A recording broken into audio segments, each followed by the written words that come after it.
Hey everyone, I'm Jeremy Safran and you're watching Kitco Mining. And today on the show, we're examining the fluctuations in precious metal prices, focusing particularly on gold and copper. And of course, we'll be exploring how mining equities are responding to these current market conditions. Well, last year, the mining industry saw a landmark acquisition of Newcrest by the #1 gold miner, Newmont. Now, this, of course, set the stage for further significant M&A activity. And among that was the acquisition of Pretium Resources. It's renowned for its high-grade Brucejack gold mine, which was taken over by Newcrest Mining in a notable $2.8 billion transaction. Now, Bob Quartermain, founder and now co-chair of Dakota Gold, was at the forefront of this deal. And today he joins us to share his experience to talk about gold, copper, and what he's working on now. Bob, thanks for being on the show. Great to see you, Jeremy. I'm very excited about this. I'm very curious to get your opinion on all-time highs. It seems as though every day I talk about where the price of gold's going. What's the thoughts on the miner side of the price of gold?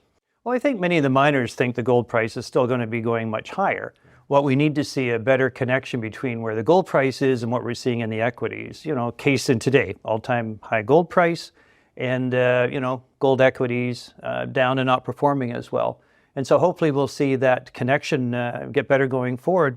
But I've been in this business now since 1977, particularly in the gold space, and always think gold price is going to go higher. And over the last few months, it certainly has done that. Has it been very surprising you based on that experience? Did you expect to see levels at this amount? Over time, but the fact that to see the acceleration in gold prices we have over the last 2 months has been perhaps good for the space, but wouldn't have expected to perhaps move up that quickly. And I think it's now an opportunity for the gold equities to be able to catch up to that. The people see that these higher prices are here to stay, and therefore the equities will be able to catch up to it. It seems to be the anecdotal information is central banks are buying the gold and therefore keeping that price up. And we just need to see the retail be able to follow through with that now. Yeah, it's interesting. From a retail perspective, we have a lot of consumers buying gold, but they're not really looking at the equities or maybe the mining stocks. So do you think that divide will switch up? Do you think that we're going to start seeing some more people come into the mining space as they know that, these resources are depleting and we need more of it? That's right.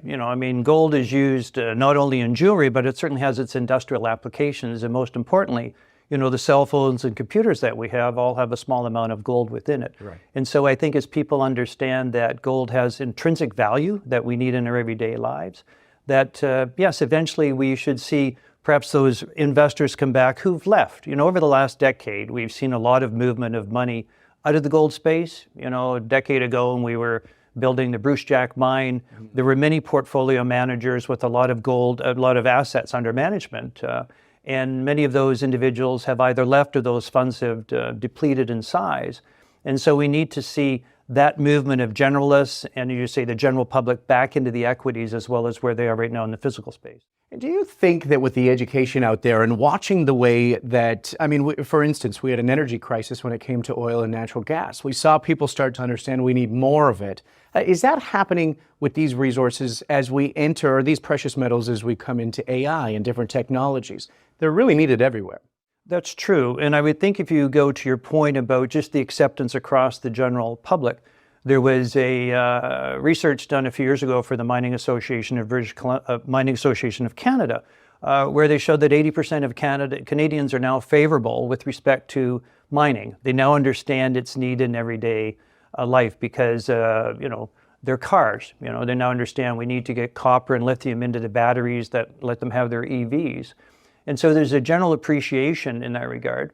And we also have the political will with it as well. If you look at Minister Wilkinson has been around, recently at the PDAC in Toronto, was speaking about how we have to move from the 12-year that it may take to permit a mine now to getting it down to 5 or 6 years, similar to the length of time that it took us to permit the Brucejack mine.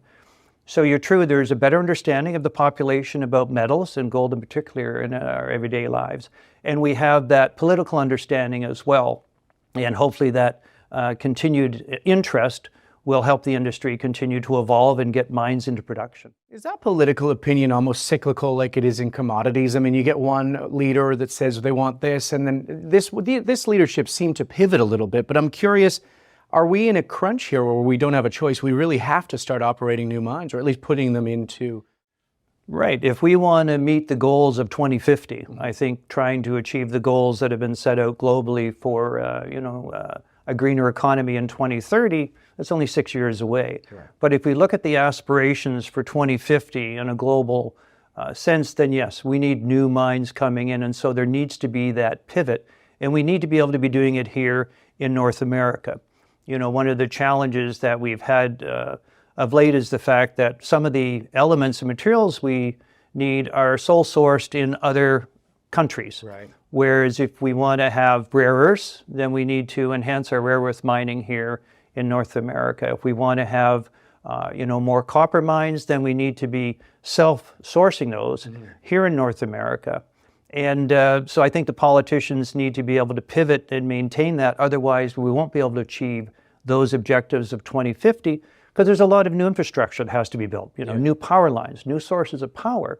And so it's great to say we want to have everyone in EVs, but how are we going to power them, make sure that everyone can actually power the cars to drive them? Talk to me a little bit about the cost of production. I mean, you just mentioned you've been in it since 77, right? Latest 70s. Yes, right. Has that went up even as prices get to all-time highs? Maybe profits margins are a little bit sneakier here. Has the cost to produce go up in comparison to the all-time highs?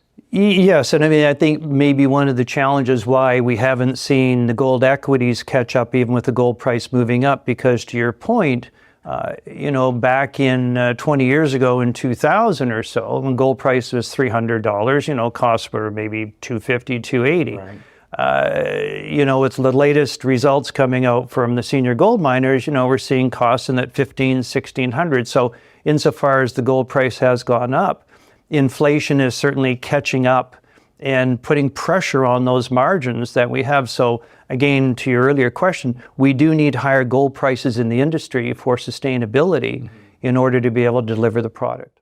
So this could be obviously a good thing, not only for profits, but just to see it start to kind of kick along a little bit and get a little bit more mature in this market. Yeah, and I think the other thing that does is also brings more interest back, right? People who haven't been investing now can look and, everyone has a friend who probably has gold coins or still has a gold investment and look and say, hey, look at where my investment in gold has gone physically over these last few months or last 6 months. And I think that will help bring some of the retail investors back into not only the physical space, but also back into the equity space. I talked to Ross Beatty, somebody you know very well at PDAC, as well as in Vancouver here, and he was saying this is the worst in his career that he's seen gold prices lag to equity. Is it that bad? Are we getting any step closer here? True, but I would say, if you look at 6 months ago where perhaps gold equity prices are and where they are now, we've certainly seen that movement up in parallel to it. I think the real challenge is this disconnect of the disinterest, which is in the space that we have, gold prices all-time high, gold equities moving up, but there just aren't the buyers out there. There's not the kind of liquidity we're seeing in the gold space that we might see in, Bitcoin on an average day, right? And so we need to have that translation that people really understand the fundamentals that gold has in their everyday lives because of its application in cell phones, in computers, and things of that nature. So as the retail audience might be missing out on some of these profit-taking opportunities, investment-wise, are there other things arising? Are there opportunities in the mergers and acquisitions? Are we going to start to see some M&A activity take place in the community while investors remain out of it? Yes, from the fact that it is hard for some of those who have not as mature projects to be able to raise capital. Yeah, I agree with Ross from the fact that it's a very challenging market to raise capital now for juniors who have development projects, right? If you're an operating company, you're able to deploy that capital. So I think we're already starting to see it. There certainly have been some M&A activities over the last few months where operating entities have taken over either development entities, and even in some cases where we've seen takeover occur and prices go up, which is often not the case. And so I think there's lots of opportunity for M&A to go forward, because even when you look at the large major mining companies where they're producing 5-6 million ounces a year, that's going to be challenging to sustain that going forward. And the only way to do it is, as they have in the past, is where you take over other companies which may not be as well valued in the marketplace, or ones who are developing great assets and they need the capital, and therefore it's a time for a major to be able to come in and put it into its portfolio. So, I mean, you've stepped back into this, Bob. At what point is this just an excellent opportunity? We have an AI world. We have a technologically advanced transformation taking place in terms of EV and everything else. Is this the time to step back into it? Are you most excited about, say, the next 10 years? Certainly. I'm well vested in the industry. Yeah. In the gold space and in the copper space. And because of what we're seeing, and of course, AI technology can't happen without mining. You can't make the computer chips that we need, or you can't do the imprinting on them down to the nanometers of size without mining. And so we have a definite impact in AI technology. And then how does it impact on how we're able to go and find mines? Being able to use AI from resource development as you get more complex mines. Certainly the Brucejack mine, which we had complex geology. And so can AI be able to help that going forward? And that then brings in a different talent group, which we need in the industry, right?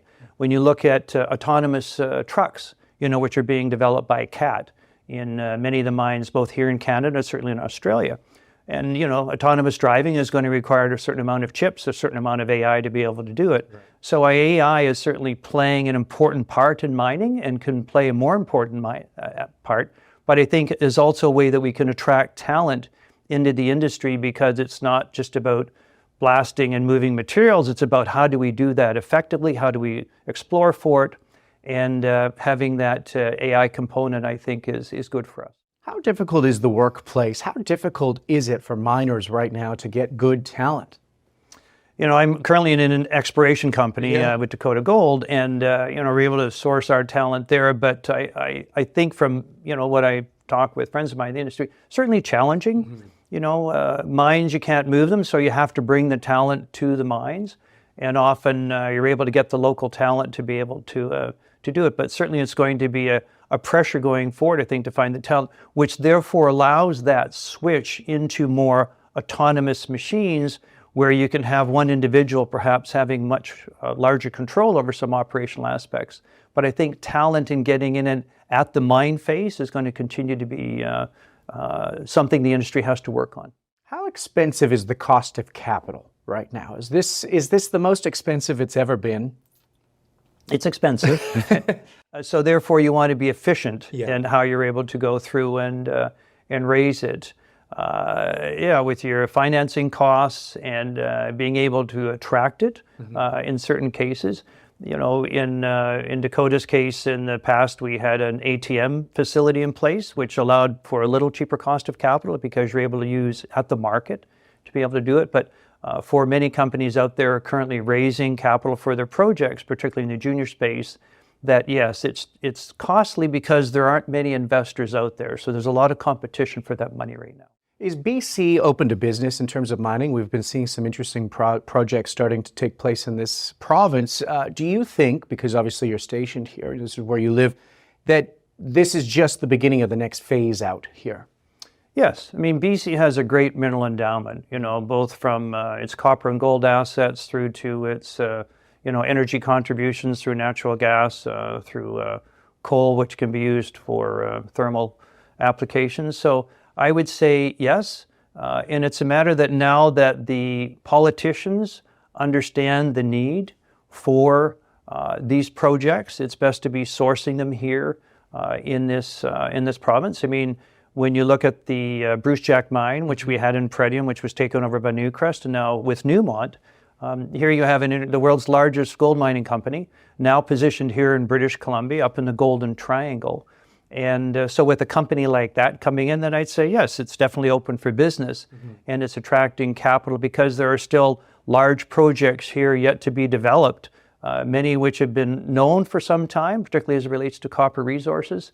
And, there continues to be good work with First Nations and First Nation partners who can help with that development and be able to accelerate those opportunities when there's a situation where they can all benefit from the project itself. You've been very inclusive in the industry, bringing people together, educating people, bringing, First Nations to the table. I'm curious about what we could do to really help understand the retail investors and what they're looking for. And as a community in mining, help market our products to them better.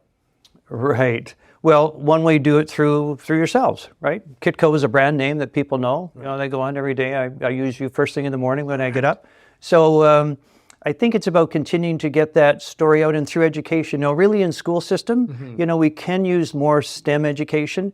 You know, we have Mining Matters, you know, which helps with education tools and resources for teachers. We certainly have our own with education here in British Columbia. And so it's a matter of getting that education, I think, in the school systems to individuals so when they get up, they understanding how mining impacts them every day. You know, the attitude is if you don't grow it, you mine it. Yeah. And so therefore, we need to continue with that by getting out through social media and certainly influencers who can talk about the need of mining every day in their everyday lives.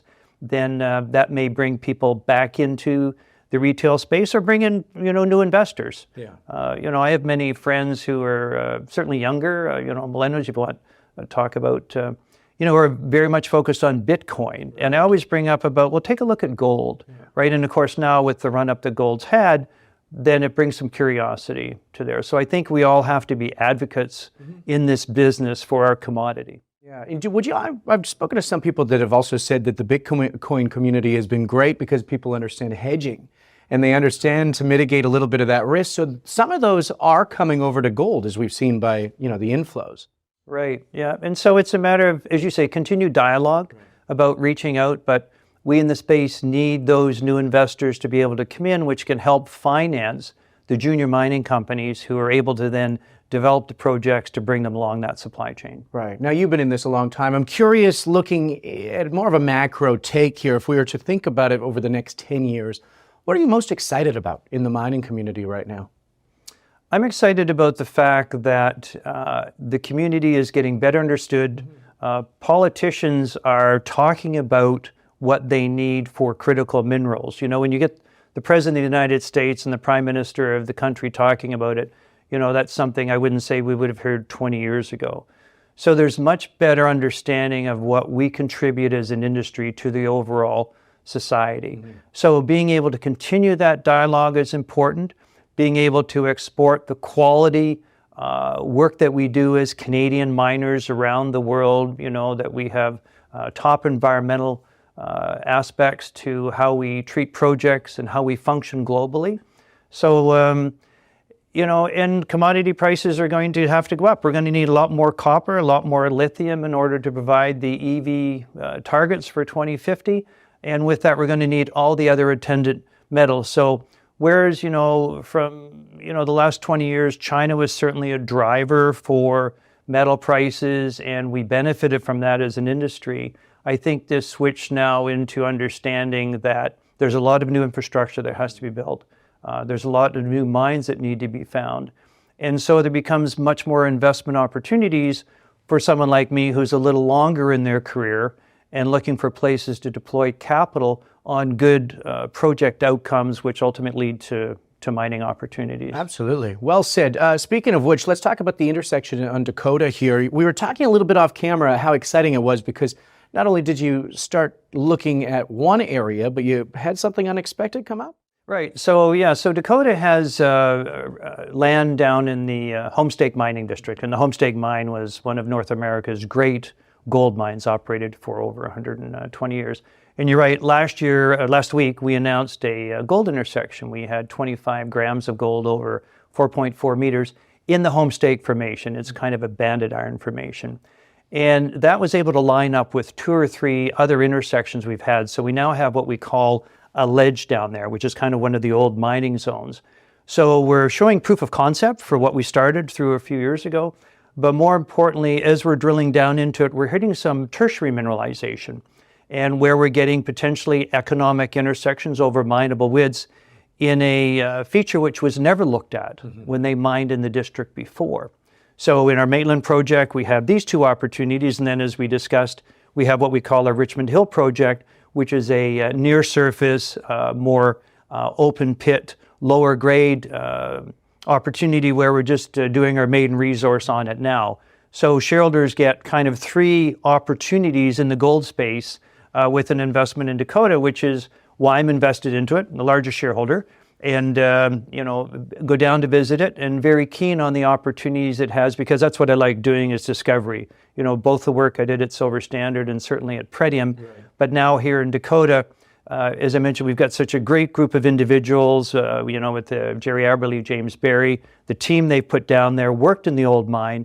So when you have that intellectual capital married to the experience and financing that we can bring into it, good opportunities for sharebholders there. Yeah, I could tell. You're in Vancouver in a suit, so something exciting brought you back out. Should we be watching this? Well, yes, I would think so in that regard, that it's early stages, but when you think about the Homestake mine was 40 million ounces, as we start to hit things which were similar to it, the west limbs of the Homestake mine produced about 6 million ounces. And what we can tell from the work we've done to date is the intersection that we announced last week is very similar to what we saw in the west ledges based on the historical information and some of James Barry who worked there. So early days on it, but when you think about when you drill a hole down 2,000 or 3,000 feet and you hit 3 times in a situation, it means there's good gold endowment down there. And so early days, but we've got 4 drills operating, very excited about our outcomes. And I see that small smile. You're excited about this one. Of course, yeah, very, very much excited about it, which is what we do in this business. Yeah. I'm a discoverer, I'm an explorationist, and we've had good success. And here's one where we had a concept 4 years ago, and we've now shown the proof of that. Right. So now it's, how large is it? What's in the ground there for our shareholders. Bob Quartermain joining us. Thanks for coming on. I really appreciate your time today. Great. Thanks, Jeremy. And thank you to our viewers, of course, for tuning in. I'm Jeremy Saffer for Kitco Mining. Don't forget to subscribe to our YouTube channel, leave a comment, and we will see you next time.